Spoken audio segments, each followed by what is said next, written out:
सभी खबरों से जुड़ी किसी भी छोटी या बड़ी अपडेट को पाने के लिए सब्सक्राइब करें हमारे चैनल खबरी चौखट को और किसी भी नोटिफिकेशन को पाने के लिए बेल आइकन को दबाना न भूलें, क्योंकि हम रखते हैं चप्पे चप्पे पर नजर। एयरलाइन सेक्टर इस समय बुरे दौर से गुजर रहा है। जहां एक तरफ किंगफिशर एयरलाइंस और जेट एयरवेज डूब चुकी हैं, वहीं दूसरी ओर बजट एयरलाइन गो फर्स्ट दिवालिया होने की कगार पर है। गो फर्स्ट ने खुद ही NCLT में वॉलंटरी इंसॉल्वेंसी प्रोसीडिंग के लिए आवेदन दे दिया है। अगर टाटा ग्रुप ने वापस एयर इंडिया को नहीं खरीदा होता तो बहुत मुमकिन है कि एयर इंडिया भी डूब चुकी होती। 69 साल के बाद टाटा ग्रुप के पास वापस आने के बाद से एयर इंडिया दिन प्रतिदिन ऊंची उड़ान भर रही है। देश में बजट और घरेलू उड़ानों के लिए माहिर इंडिगो एयरलाइन लगातार एक के बाद एक मुकाम हासिल कर रहा है। अगर गो फर्स्ट को मिला लें तो अभी तक देश में 3 एयरलाइन दिवालिया हो चुकी हैं। इस रिपोर्ट में हम आपको बताते हैं कौन सी एयरलाइन कब और कैसे डूबी। सबसे पहले भगोड़े कारोबारी विजय माल्या ने साल 2003 में किंगफिशर एयरलाइंस की स्थापना की थी और साल 2005 में सिंगल क्लास इकोनॉमी के रूप में इस एयरलाइन ने अपना परिचालन शुरू किया था। शुरुआती कुछ सालों में किंगफिशर एयरलाइंस ने मोटा मुनाफा कमाया और कर्ज में डूबी एयर डेक्कन को साल 2008 में खरीदा। आंकड़ों की माने तो साल 2011 में घरेलू उड़ानों के मामलों में किंगफिशर की दूसरे सबसे बड़ी हिस्सेदारी थी। जहां एक तरफ किंगफिशर एयरलाइन नई बुलंदियों को छू रहा था, वहां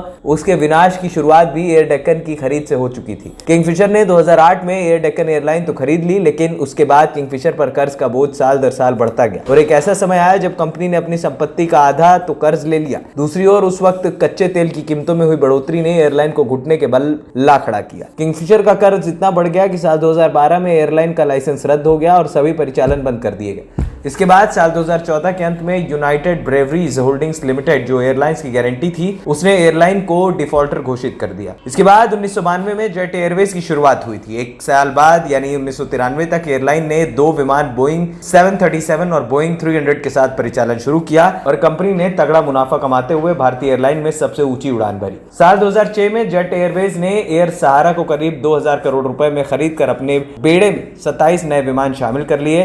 इसके बाद जेट एयरवेज ने पीछे मुड़कर नहीं देखा और घरेलू उड़ानों के साथ साथ कंपनी ने अंतर्राष्ट्रीय उड़ानें भी शुरू कर दी। अंतर्राष्ट्रीय उड़ान शुरू करने का फैसला गलत साबित हुआ और कंपनी की वित्तीय परेशानियां शुरू हो गई। साथ ही घरेलू उड़ानों के लिए मार्केट में इंडिगो एयरलाइन ने अपनी पकड़ मजबूत करने लगी और नतीजतन 2012 के मध्य तक इंडिगो ने घरेलू बाजार में जेट का मार्केट शेयर तोड़ दिया। धीरे धीरे और साल दर साल जेट एयरवेज का घाटा बढ़ता चला गया और वित्तीय परेशानियां और बढ़ती चली गई। दिसंबर 2018 तक कंपनी के पास 124 विमान थे, जिसमें से सिर्फ 4 से 5 विमान ही उड़ रहे थे और बाकी जमीन पर नजर आ रहे थे। भारी घाटे और कर्ज के कारण जेट एयरवेज ने अप्रैल 2019 में अपना सारा परिचालन बंद कर दिया, खुद को दिवालिया घोषित कर दिया। इसके बंद होते ही करीब 17,000 कर्मचारियों की नौकरियां चली गईं। इसके बाद नंबर आया गो फर्स्ट एयरलाइन का। गो फर्स्ट एयरलाइन इस वक्त दिवालिया होने के मुहाने पर खड़ी है। कंपनी ने खुद को दिवालिया घोषित करने के लिए NCLT के पास आवेदन भी दे दिया है। इसका मतलब कंपनी अभी आधिकारिक तौर पर दिवालिया घोषित नहीं हुई। गो फर्स्ट ने साल 2005 में एविएशन सेक्टर में शुरुआत की थी। पिछले 3 सालों में इसके प्रमोटरों ने 3200 करोड़ रुपए का बड़ा निवेश किया था और पिछले 2 सालों में 2400 करोड़ रुपए का निवेश किया था। वर्तमान में Go First cash and carry mode पर चल रही है। आसान भाषा में कहें तो कंपनी को हर दिन संचालित होने वाली फ्लाइट के लिए पेमेंट करना होता है। कंपनी ने जानकारी देते हुए बताया कि कंपनी पर कुल 6527 करोड़ रुपए का कर्ज हो चुका है। फिलहाल कंपनी की हालत ये हो चुकी है कि गो फर्स्ट अपने ऑपरेशनल क्रेडिटर्स की पेमेंट भी नहीं कर पाई है। कंपनी को एविएशन फ्यूल का भुगतान करना पड़ा था, जो कंपनी नहीं कर सकी, जिसके चलते कंपनी को सभी उड़ानों को रद्द करना पड़ा है। गो फर्स्ट ने अमेरिकी कंपनी प्रैट एंड विटनी के दोषपूर्ण इंजनों को अपने परेशानियों को जिम्मेदार ठहराया। इसके कारण इसके आधे प्लेन की ग्राउंडिंग हुई थी। हालांकि प्रैट एंड विटनी ने एक बयान जारी कर कहा है कि गो फर्स्ट का बकाये का भुगतान न करने का एक लंबा इतिहास रहा है।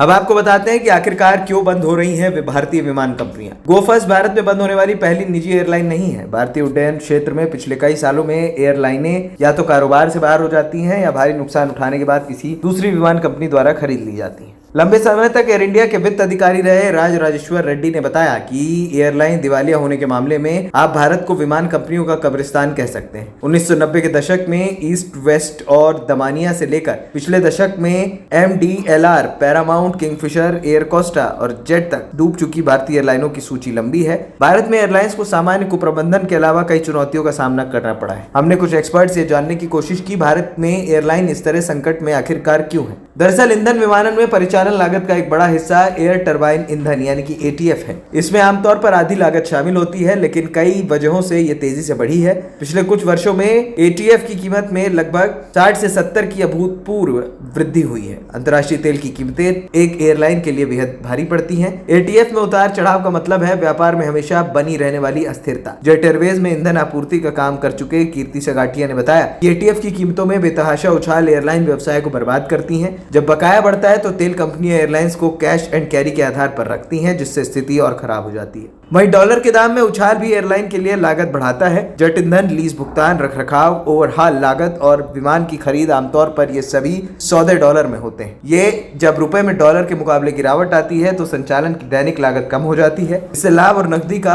असंतुलन बढ़ता है। ये विदेशी टिकटों और अधिक महंगा बना देता है। ऐसे में मांग घटने के साथ मार्जिन कम हो जाता है। वहीं विमानन एक ऐसा क्षेत्र है जिसे सरकार द्वारा विनियमित किया जाता है। क्योंकि भारत सरकार खुद एक अंतर्राष्ट्रीय और घरेलू वाहक एयर इंडिया और इंडियन एयरलाइंस का संचालन करती थी, इसलिए उसकी नीतियों को अक्सर उन एयरलाइनों के लिए अधिक अनुकूल माना जाता था। इससे निजी एयरलाइंस के लिए प्रतिस्पर्धा करना मुश्किल हो जाता था। सरकार पर अक्सर निजी खिलाड़ियों द्वारा संरक्षणवाद का आरोप लगाया जाता रहा है। किंगफिशर में फ्लाइट ऑफिसर के रूप में काम कर चुकी रजनी अधिकारी ने कहा कि सरकारी एयरलाइंस पर बाजार की ताकतों का कोई दबाव नहीं था, जबकि निजी एयरलाइंस के लिए कहानी अलग है। इसके अलावा सरकार ही हवाई किराए को तय करती है और अक्सर एयरलाइन को एक निश्चित मूल्य पर टिकट बेचने के लिए बाध्य किया जाता है। इससे विमान कंपनियों को नुकसान होता है। खबरी चौखट की रिपोर्ट।